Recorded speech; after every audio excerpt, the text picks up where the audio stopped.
नमस्कार, सवाल इंडिया का में आपका स्वागत है। मैं हूं अदिति राजपूत। प्रयागराज में चल रहे माघ मेले में बीते 7 दिनों से न तो संगम की चर्चा है और ना ही साधु संतों की। बस चर्चा है तो स्वामी अविमुक्तेश्वरानंद की और उनसे जुड़े विवादों की। ना तो स्वामी जी धरने से उठने को तैयार है और ना ही प्रशासन पीछे हटने को तैयार है। और इन्हीं तमाम सवालों को लेकर आज एनडीटीवी की टीम ने अविमुक्तेश्वरानंद से हर सवाल किया और उन्होंने योगी सरकार पर एक बार फिर से तीखे प्रहार किए हैं। उन्होंने बड़ा बयान दिया है कि स्वामी अविमुक्तेश्वरानंद ने कसा है औरंगजेब वाला तंज, योगी सरकार की मुगल काल से तुलना कर दी है। उन्होंने कहा है कि अखिलेश यादव का जो बयान है उस पर भी अविमुक्तेश्वरानंद जो है उन्होंने जवाब देते हुए कहा कि जो पीड़ित हैं वही संत हैं, मंदिरों को तोड़ा जाना गलत है, ये भी अविमुक्तेश्वरानंद कहते हुए नजर आए हैं। क्या कुछ उन्होंने कहा है, उनसे बातचीत की हमारे सहयोगी अजय दुबे ने, वो आपको सुनवाते हैं।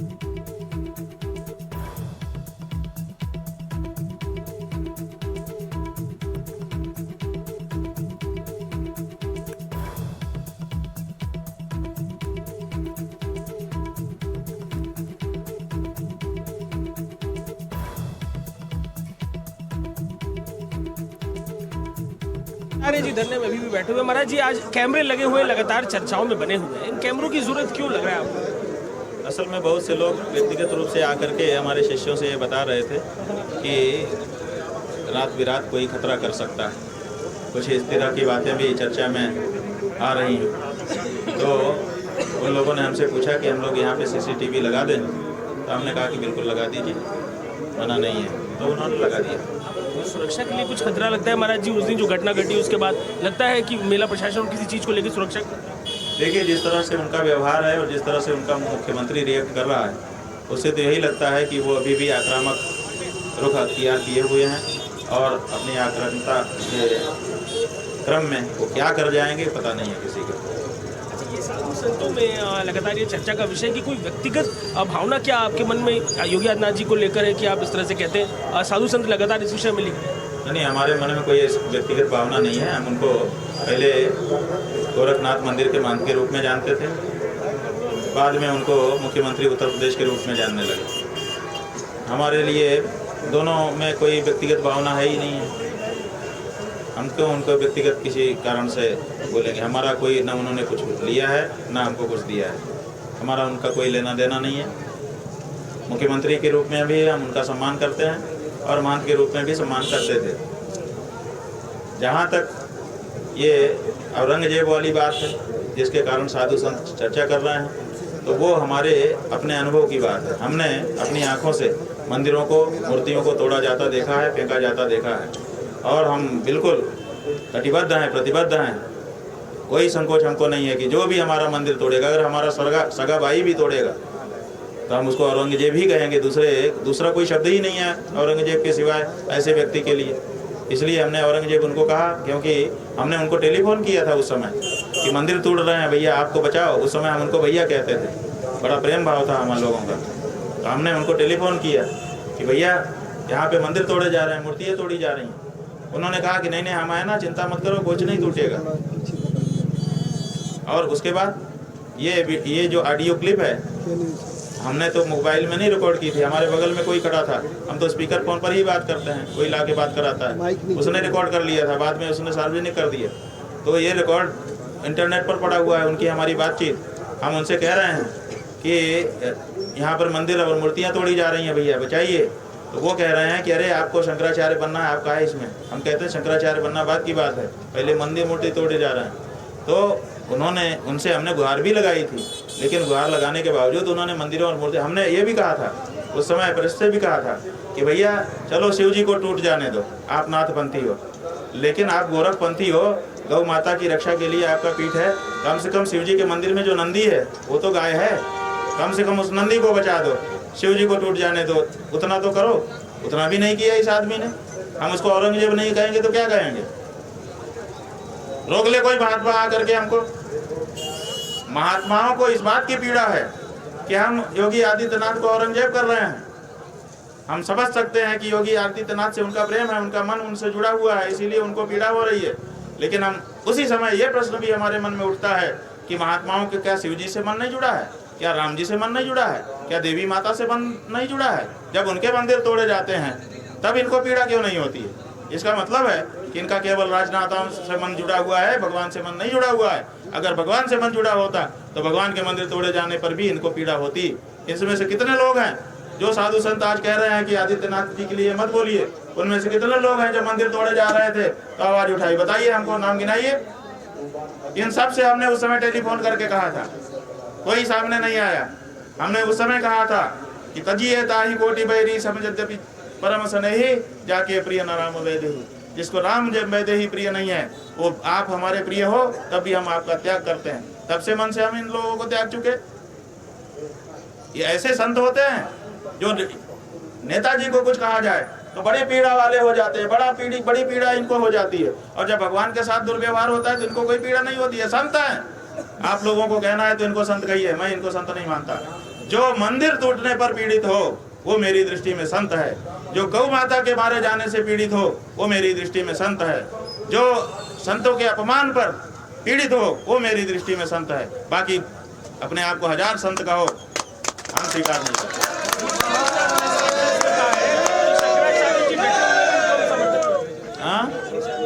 शंकराचार्य जी डटे हुए हैं, अभी प्रेस कॉन्फ्रेंस की, उसमें समर्थन किया आपका फिर एक बार। अरे भाई ठीक है, अखिलेश यादव जी क्या कर रहे हैं क्या नहीं कर रहे हैं वो उनका मसला है। देखिए, दो कारण हो सकते हैं। अखिलेश यादव या कोई भी जो राजनीति में रहने वाला नेता है, अगर वो हमारा समर्थन करता है तो उसके दो कारण हो सकते हैं। एक, वो भी संवेदना वाला व्यक्ति हो, उसको भी पीड़ा होती हो कि संतों के साथ ऐसा हुआ, तो उसके कारण कर सकता है। अथवा अपनी राजनीति चमकाने के लिए मौके का फायदा उठा रहा हो। दो ही तो कारण हो सकते हैं, तीसरा तो कोई कारण नहीं हो सकता। हम कहते हैं कि अगर वो संवेदना वाले हैं तो भी उनका हमको स्वागत करना पड़ेगा कि चलो एक संवेदनशील नेता अपने देश में है। और अगर वो संवेदना वाले नहीं हैं, केवल मौका दे करके अपनी राजनीति चमकाने के लिए कर रहे हैं, तो कम से कम अच्छे मसले पर अपनी राजनीति चमका रहे हैं, बुरे मसले पर नहीं चमका रहे हैं, तो हम उनकी निंदा कैसे करते हैं? इसका कोई अंत देखते हैं आप? ये जो विरोध चल रहा है, क्या प्रशासन झुकेगा? क्या आप कोई बात को देखेंगे? अंत कहाँ देखते हैं आप? मेला तो खत्म होने वाला है। देखिए, इसका अंत उन्हीं को करना है जिन्होंने इसको शुरू किया है। अब वो आगे चल करके कब करेंगे ये तो उन्हीं को तय करना है। या ऐसा भी होगा कि किसी समय वो अंत करने लायक ही न रह जाएं। यही दोनों इसका अंतिम निष्कर्ष है जो हमने आपको बता दिया। जो तमाम मुद्दों पर अपनी राय रखें। तो सुना आपने अभी मुक्तेश्वरानंद को खुलकर वो यहाँ पर योगी सरकार और योगी जी के खिलाफ बोलते हुए नजर आ रहे हैं। और इधर इसी मामले में जमकर सियासत जारी है। अखिलेश यादव भी स्वामी अभी मुक्तेश्वरानंद के समर्थन में मोर्चा खोले हुए। अखिलेश यादव ने आज योगी सरकार पर बड़ा हमला बोलते हुए कहा कि कालनेमी को याद करने वाले बताएं कि कलयुग के कालनेमी कौन है और कालनेमी ही इनका काल बनकर आएगा। वहीं अभी मुक्तेश्वरानंद को मानने के लिए बाबा बागेश्वर समेत कई संत जो हैं अब वो आगे आए हैं और उन्होंने अपने बयान जारी किए। एक रिपोर्ट आपको दिखाते हैं। ओ पापी मन कर ले भजन, बाद में प्यारे पछताएगा, जब पिंजड़े का पंछी निकल जाएगा। जब तमाम कालनेमी होंगे जो धर्म की आड़ में सनातन धर्म को कमजोर करने की साजिश रच रहे हैं।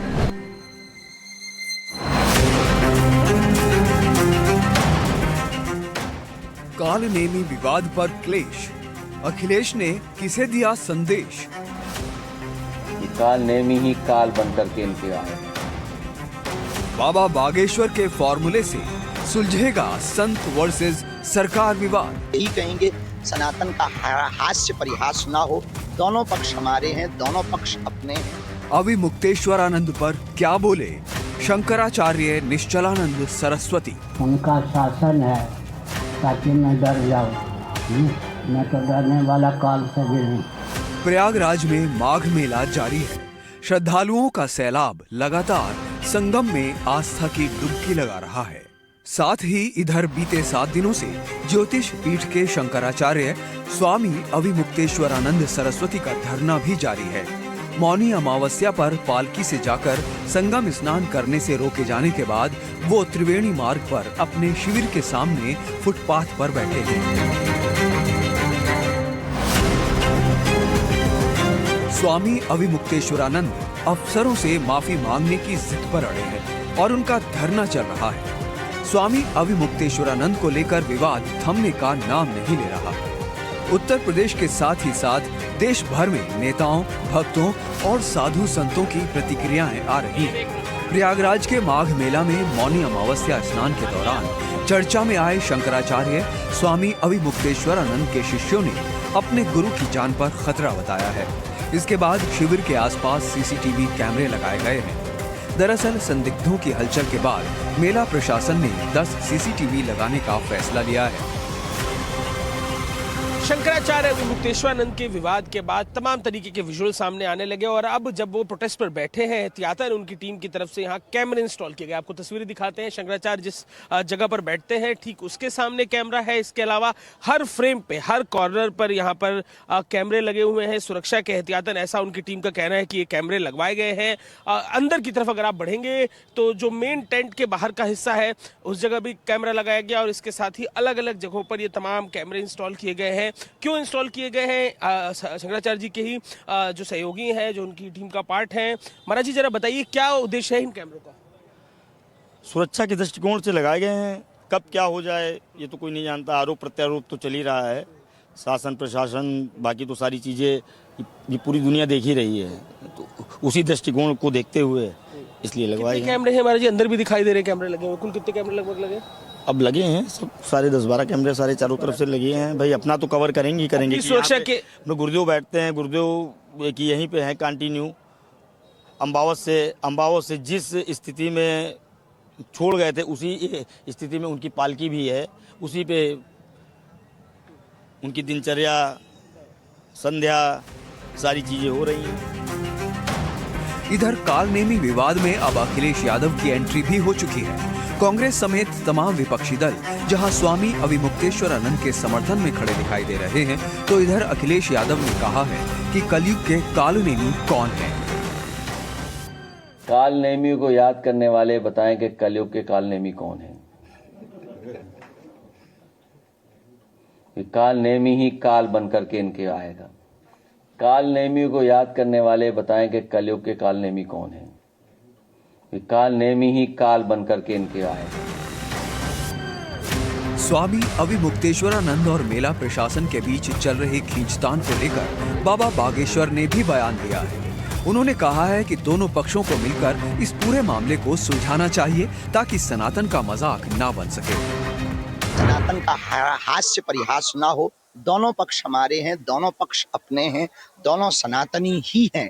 दोनों आपस में बैठकर इसका समझौता कर लें, बीच का रास्ता चुनें। हमें लगता है सनातन का हंसी मजाक बनाने से कोई फायदा नहीं है।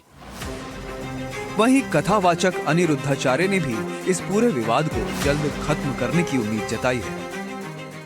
जी वाला जो विवाद है उस पर आप क्या कहेंगे? आपकी भगवान करे वो जल्दी सब ठीक हो जाए, यही भगवान से प्रार्थना।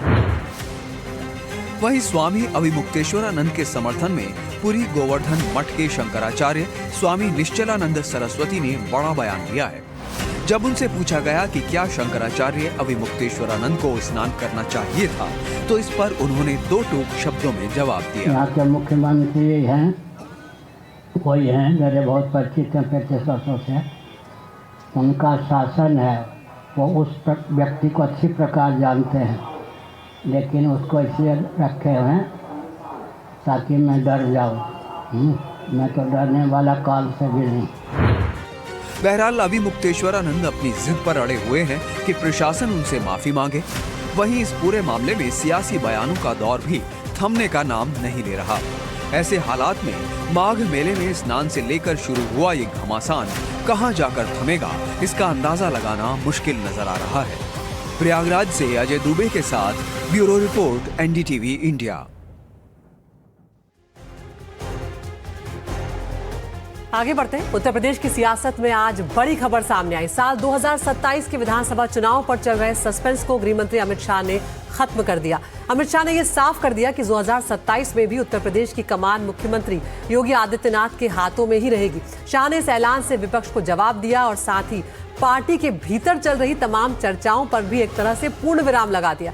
गृह मंत्री ने प्रदेश के लोगों से 2027 में एक बार फिर पूर्ण बहुमत की सरकार बनाने का आह्वान किया और मुख्यमंत्री योगी की जमकर तारीफ करते हुए अमित शाह बोले कि केंद्र में पीएम नरेंद्र मोदी और प्रदेश में सीएम योगी आदित्यनाथ शानदार काम कर रहे हैं।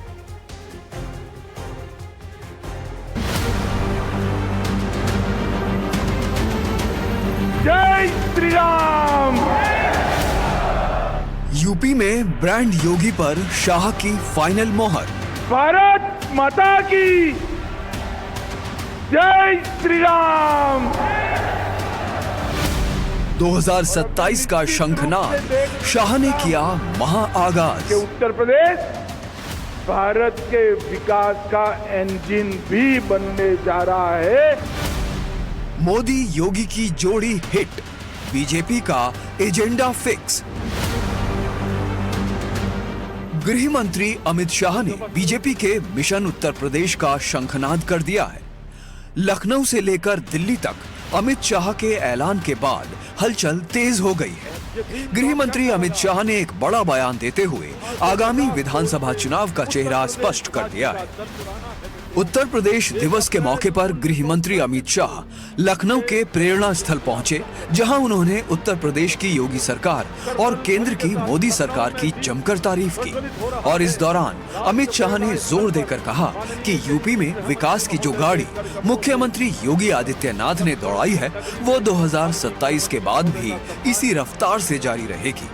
शाह ने साफ किया कि योगी जी के नेतृत्व में यूपी ने कानून व्यवस्था और सुशासन के नए कीर्तिमान स्थापित किए हैं। आज मोदी जी के नेतृत्व में योगी आदित्यनाथ जी ने जो योजनाओं को धरातल पर उतारा है, एक जमाने में उत्तर प्रदेश को लेबर सोर्स स्टेट के रूप में माना जाता था, आज भारत की इकोनॉमी का फोर्थ स्टेट बन चुका है। ये हम सब के लिए उत्तर प्रदेश भारत के विकास का इंजन भी बनने जा रहा है, विकसित भारत का इंजन बनेगा।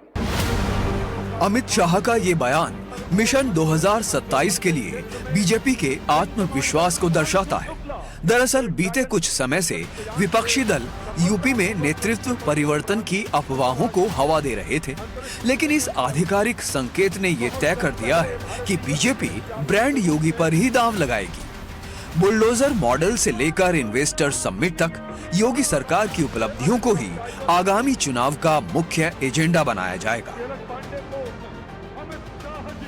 मुख्यमंत्री शाह ने बीजेपी कार्यकर्ताओं को ये भी याद दिलाया कि 2022 के विधानसभा चुनाव में बीजेपी ने 403 में से 312 सीटें जीतकर इतिहास रचा था।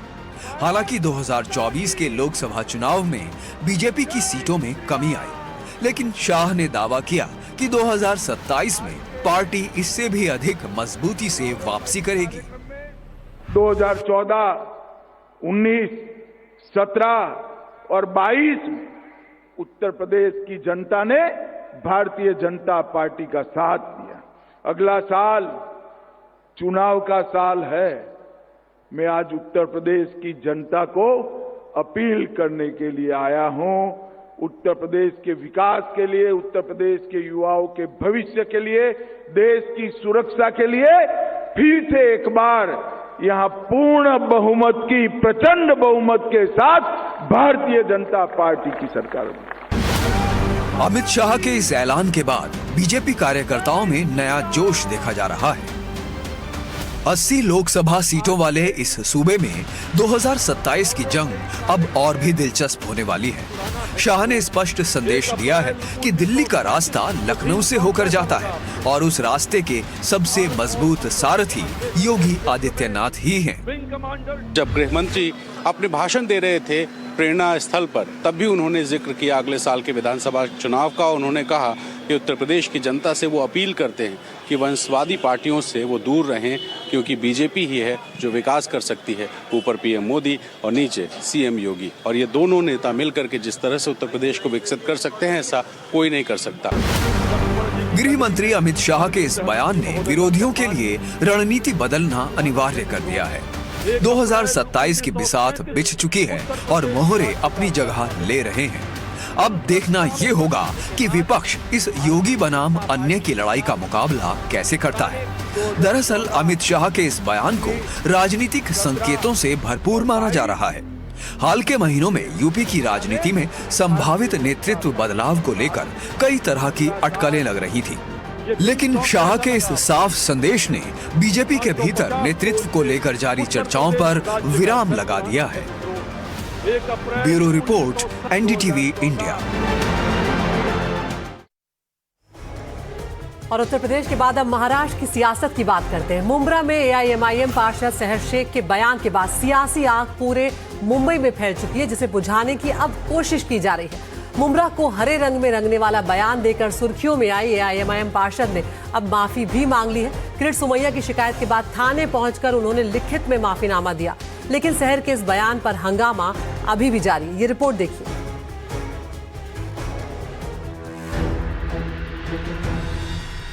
पूरे के पूरे मुंब्रा को ग्रीन कलर से ऐसे रंगना है कि इन लोगों को यहाँ से बुरी तरह से पछाड़ के भेजना है इंशाल्लाह।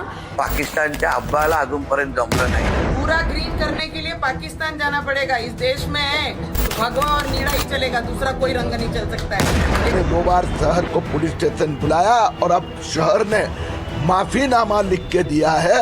मुंब्रा में हरा एजेंडा, अब याद आया तिरंगा।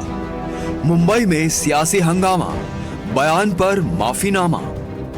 शहर के खिलाफ हल्ला बोल, हरा वर्सेस भगवा माहौल।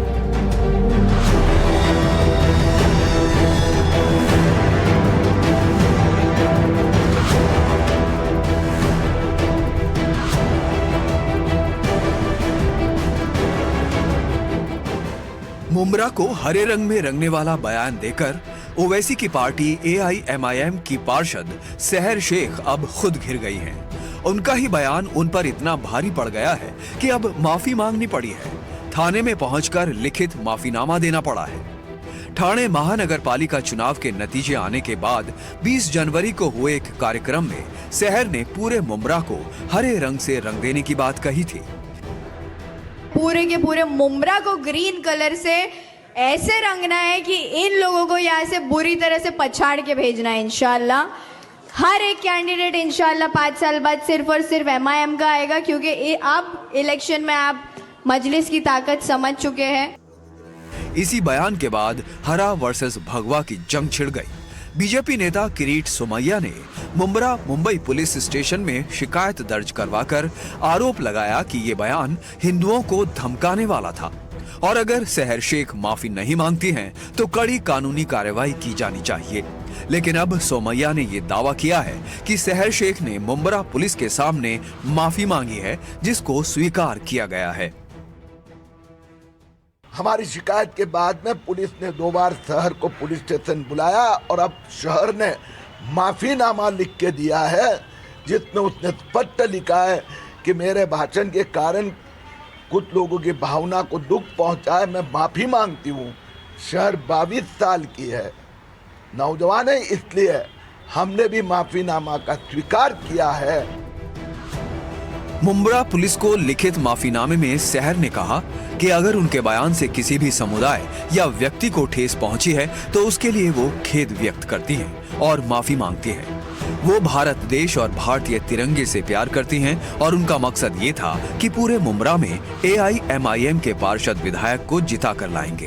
हालांकि सहर शेख के बयान पर महाराष्ट्र में मंत्री नीतीश राणे ने बड़ा हमला किया है। कहा है कि हरा करने वाले कब भगवा हो जाएंगे पता भी नहीं चलेगा।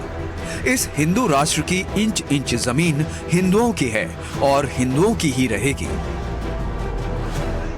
जे त्यांच्या पाकिस्तानच्या अब्बाला अजूनपर्यंत जमलं नाही, ते ह्या नवीन आलेल्या कोणी लोकप्रतिनिधींना काय जमणार?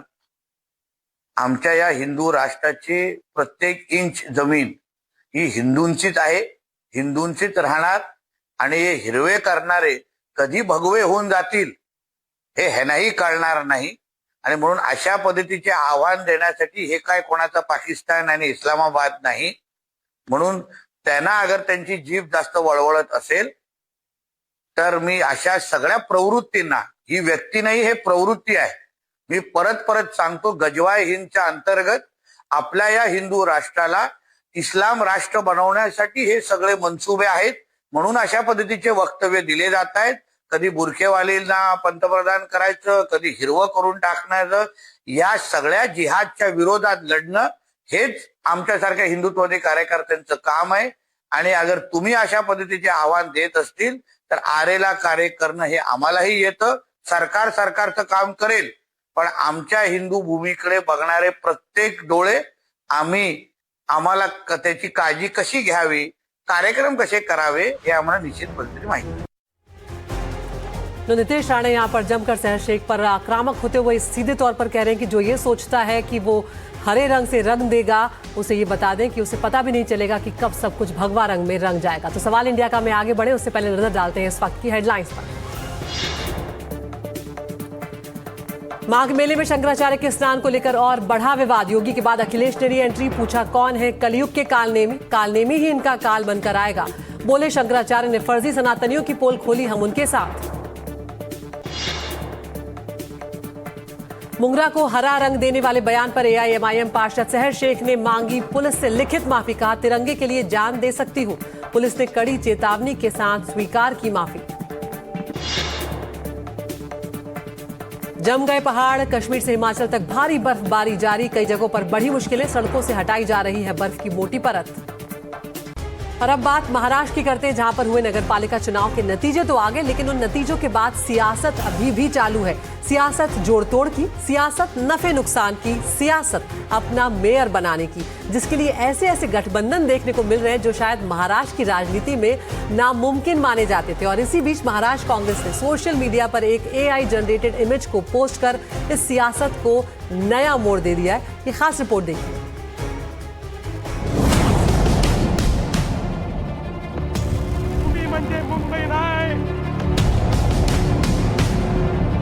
साइबर सेल में भी बात चालू है, किसने किया क्या क्या, तमाम जो भी किया उसके खिलाफ कानूनी कार्रवाई सख्त से की जाएगी.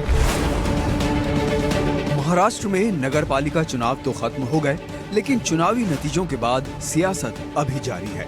और इसी सियासत के केंद्र में है सोशल मीडिया पर पोस्ट की गई ये एआई जनरेटेड इमेज. वैसे तो बीजेपी और एआईएमआईएम सियासत की दो अलग अलग धुरी, दो अलग अलग विचारधारा है, लेकिन महाराष्ट्र कांग्रेस ने इस इमेज के जरिए दोनों के साथ होने का दावा कर दिया है. इस एआई जनरेटेड इमेज में बीजेपी एआईएमआईएम का गठबंधन दिखाया गया है, जिसमें प्रधानमंत्री मोदी, महाराष्ट्र के CM Devendra Fadnavis, AIMIM chief Asaduddin Owaisi और एआईएमआईएम के नेता इम्तियाज जलील एक साथ दिख रहे हैं. और लिखा है दो भाई दो तबाही. हालांकि एआईएमआईएम नेता वारिस पठान इस सोशल मीडिया पोस्ट के खिलाफ कार्रवाई करने की बात कर रहे हैं. एआई जनरेटेड फोटो का तो मैंने देखा है, अभी वो जो भी इस तरह की हरकत करेगा उसके खिलाफ कानूनी कार्रवाई की जाएगी. हम उसके खिलाफ सख्त एक्शन लेंगे. कोई इस तरह की अगर गंदी हरकत कर रहा है तो उसके खिलाफ हम लेटर भी लिखेंगे. साइबर सेल में भी बात चालू है, किसने किया क्या क्या, तमाम जो भी किया उसके खिलाफ कानूनी कार्रवाई सख्त से की जाएगी. दरअसल नतीजे सामने आने के बाद महाराष्ट्र में अकोला के अकोट में नगर पार्षदों के चयन को लेकर बीजेपी और एआईएमआईएम के बीच तालमेल देखने को मिला था. मनोनीत पार्षदों के चयन को लेकर दोनों दल साथ दिखाई दिए थे, जिसका विरोध भी हुआ था. इस तालमेल को देखते हुए महाराष्ट्र सीएम देवेंद्र फडणवीस ने फटकार लगाई थी. इसे अशोभनीय गठबंधन बताते हुए खत्म करने के आदेश दिए थे.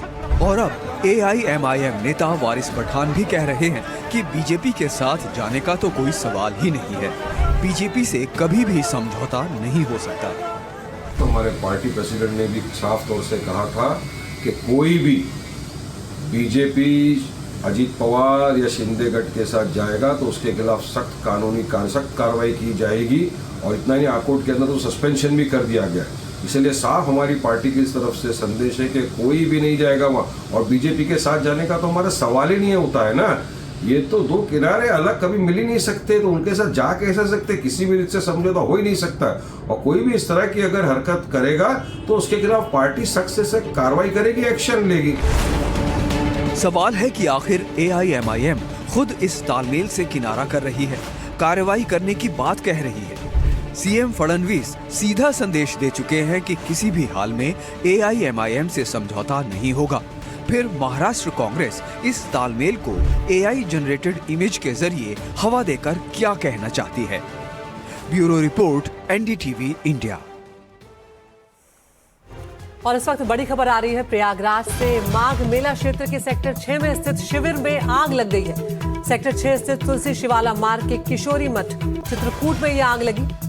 हालांकि मौके पर फौरन फायर ब्रिगेड की टीम पहुंच गई और उस आग पर टीम ने काबू भी पा लिया।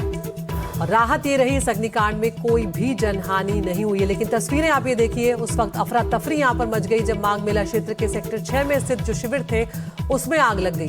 तुलसी शिवाला मार्ग का किशोरी मठ चित्रकूट था जहां पर ये आग लगी है और बहुत तेजी से आग फैल रही थी, लेकिन दमकल कर्मियों ने पहुंचकर फौरन इस आग पर काबू पा लिया है। कोई जनहानि इसमें नहीं हुई है, लेकिन शिविर में रखा जो सामान था, रजाई, गद्दे और टेंट थे, वो सब कुछ जलकर खाक हो गया।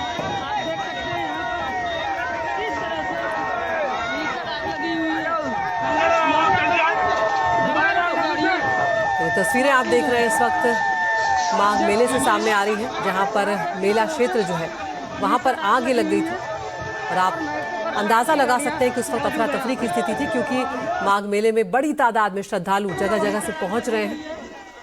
हालांकि वहां पर पूरे इंतजामात थे, तो दमकल कर्मी फौरन पहुंचे हैं और उन्होंने आग पर काबू पा लिया है। लेकिन क्योंकि टेंट थे, रजाई, गद्दे थे, तो ये ऐसे सामान थे जिसमें आग बहुत तेजी से फैली और कुछ रजाइयाँ, कुछ गद्दे और 2 टेंट हैं वो पूरी तरह से इस आग के चलते जलकर खाक हो गए। दीपक गंभीर हमारे सहयोगी हमारे साथ फोन लाइन पर जुड़ गए। दीपक, कैसे ये आग लगी और इस वक्त क्या डिटेल्स आपको मिल रहे हैं, क्या हालात हैं वहां पर?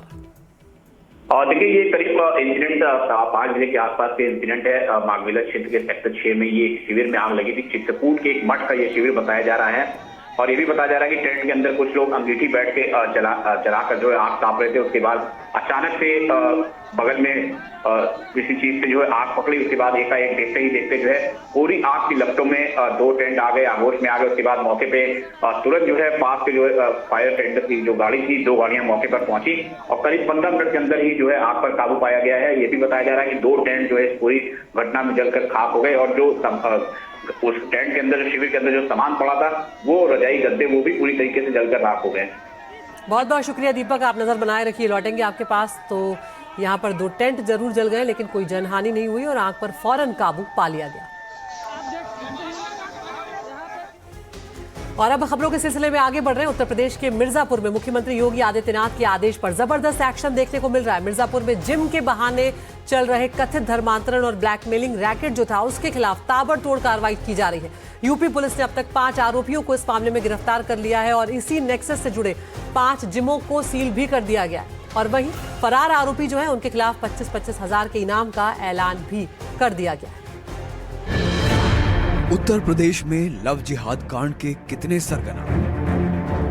पहले बलरामपुर का छांगुर, उसके बाद आगरा में धर्मांतरण कांड और फिर लखनऊ के केजीएमयू में भी हिंदू महिलाओं पर साजिश का आरोपी डॉक्टर रमीज का खुलासा।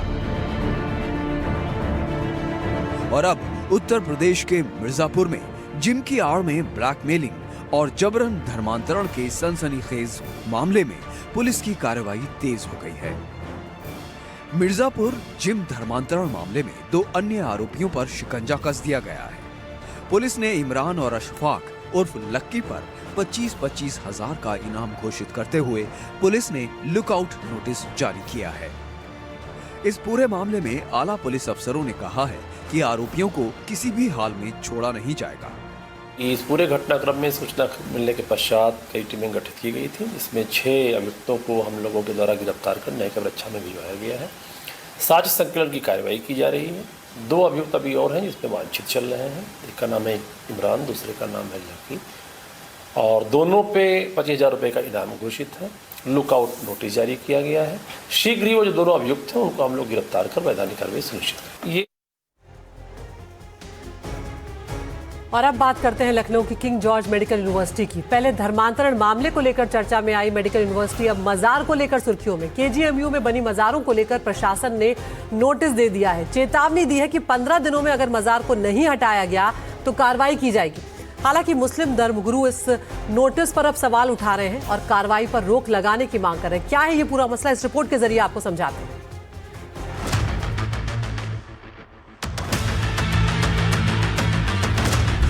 प्रशासन की चिट्ठी, एक्शन की घड़ी। केजीएमयू में मजार, बुलडोजर का इंतजार। 15 दिन का समय, कब्जा हटना तय। लखनऊ के किंग जॉर्ज मेडिकल यूनिवर्सिटी में बनी मज़ारों को लेकर प्रशासन ने सख्त रुख अपनाया है। प्रशासन ने नोटिस लगाकर मज़ारों को हटाने का निर्देश दिया है। नोटिस में लिखा है कि ये मज़ारें विश्वविद्यालय परिसर की भूमि पर बिना किसी अनुमति के बनी है, इसलिए परिसर के अंदर बनी मज़ार को 15 दिन में खुद हटा लें, नहीं तो प्रशासनिक कार्रवाई की जाएगी।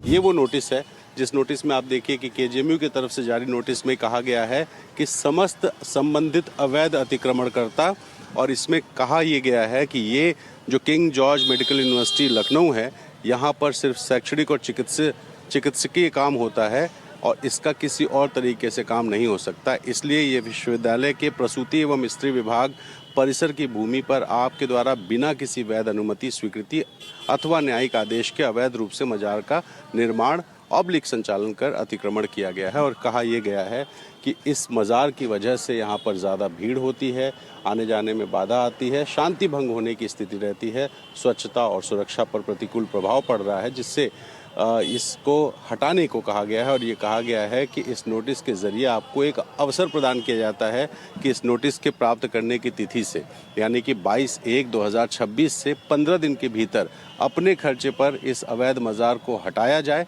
और अगर नहीं हटाया जाता है तो इसको गिराने की कार्रवाई होगी और उसमें आने वाले जितने भी खर्च हैं वो सभी खर्च ये जो मज़ार चलाने वाले लोग हैं इनको देना होगा। केजीएमयू प्रशासन की ओर से कहा जा रहा है कि यहाँ अवैध कब्जा किया गया है। पिछले 3 साल से कई कब्जे खाली कराए हैं। जो बचा हुआ अवैध कब्जा है उन्हें भी अब नोटिस देकर खाली कराया जाएगा। नोटिस में सुप्रीम कोर्ट की गाइडलाइन का पालन किया गया है और नियम अनुसार ही कार्रवाई की जाएगी। हालांकि मज़ार की रखरखाव करने वालों का दावा है कि ये सैकड़ों साल पुरानी है। सालाना उर्स लगता है जिसमें हर समुदाय के लोग आते हैं। नहीं, ये चंद्रवती हमारे यहाँ हेड की डाटा थी, यहाँ के कोई भी नहीं गए, वो लिखा पढ़ाई में दे गए। चंद्रवती यहाँ सुपरटेंडेंट ऑफिस में कागज़ वगैरह रखा है और वहाँ बड़ा ऑफिस है, वहाँ पे यहाँ आए थे सब लोग, ये राशन को दे गई। कब से आप यहाँ काम कर रहे हैं? कब से ये बजा रहे हैं? 12 साल के तब से। नहीं, हम लोगों को मालूम ही नहीं थी। हाँ। ना हम लोगों को कुछ 600 साल पुरानी से पहले का है तो हम लोग कैसे बता दें कि ये क्या कहते हैं नोटिस लगाई? कैसे लगाई बगैर हम लोगों की इजाजत क्यों लगाई? या हम लोगों पर नोटिस आती या कुछ होता? आज मालूम है तब हम लोग भागे दोनों बहन भाई। दूसरी तरफ अब इस नोटिस को लेकर मुस्लिम धर्मगुरु नाराजगी जता रहे हैं। इस्लामिक सेंटर ऑफ इंडिया के चेयरमैन मौलाना खालिद रशीद फिरंगी महली सवाल उठा रहे हैं। महली का आरोप है कि नोटिस जारी करना गलत है, जिस पर रोक लगनी चाहिए। इन मज़ारात को वहाँ से हटाया जाए, ये अपने आप में बात बिल्कुल भी मुनासिब नहीं है और इन लोगों को इस बात का इल्म होना चाहिए कि इन मज़ारात पे बड़ी तादाद में सिर्फ मुसलमान ही नहीं बल्कि हमारे गैर मुस्लिम हज़रात भी तशरीफ़ लाते हैं और ये सभी की अक़ीदत का मकाम है। लिहाजा इस नोटिस को वापस लेना चाहिए और वहाँ से मज़ारात हटाने की जो बात कही जा रही है इस पर रोक लगनी चाहिए। वहीं शिया पर्सनल लॉ बोर्ड के महासचिव मौलाना यासूब अब्बास मज़ारों को हटाने के विरोध में उतर आए हैं। आरोप लगाया कि मस्जिदों, दरगाहों और कब्रलायों को टारगेट किया जा रहा है। मैं पूरी तरीके से इसकी मजम्मत करता हूँ, इसलिए कि पूरी तरीके से मस्जिदों को, मज़ारों को, दरगाहों को, करबलाओं को टारगेट किया जा रहा है। ये बिल्कुल गलत है। इसलिए कि जो कहा जा रहा है कि मज़ारों की वजह से जो है व्यवस्था बाधित होती है और पूरी तरीके से एम्बुलेंस को रास्ता नहीं दिया जाता है, ये बिल्कुल गलत है। पूरी तरीके से पूरे शहर में जाम की स्थिति है, कोई इंतजाम नहीं है। दरअसल कुछ दिनों से ही केजीएमयू धर्मांतरण केस को लेकर सुर्खियों में है। यहाँ काम करने वाले डॉक्टर रमीज का मामला सामने आने के बाद लगातार जांच हो रही है और अब केजीएमयू प्रशासन ने एक और कड़ा कदम उठाकर मज़ारों को 15 दिनों में हटाने का अल्टीमेटम दे दिया है। Bureau report, NDTV India.